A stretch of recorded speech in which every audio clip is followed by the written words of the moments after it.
Bonjour à tous, bienvenue dans les coulisses du loisir. Aujourd'hui c'est format court et on va survoler les différentes lois qui concernent le camping-car au Portugal.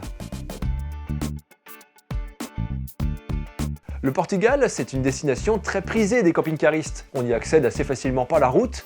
C'est un lieu exotique mais qui n'est pas non plus trop éloigné de la culture française. Disons qu'on ne s'y perd pas.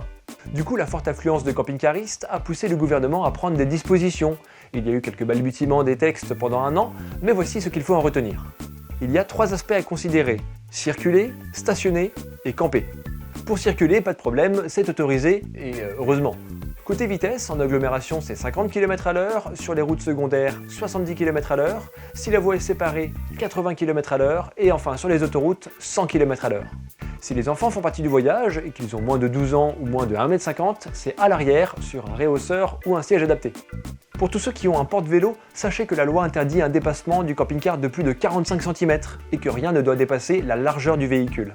Pour stationner, attention, les zones protégées, les zones Natura 2000, principalement autour du littoral, interdit de s'y stationner en camping-car, en dehors des espaces prévus à cet effet, donc le camping et les aires spécialisées.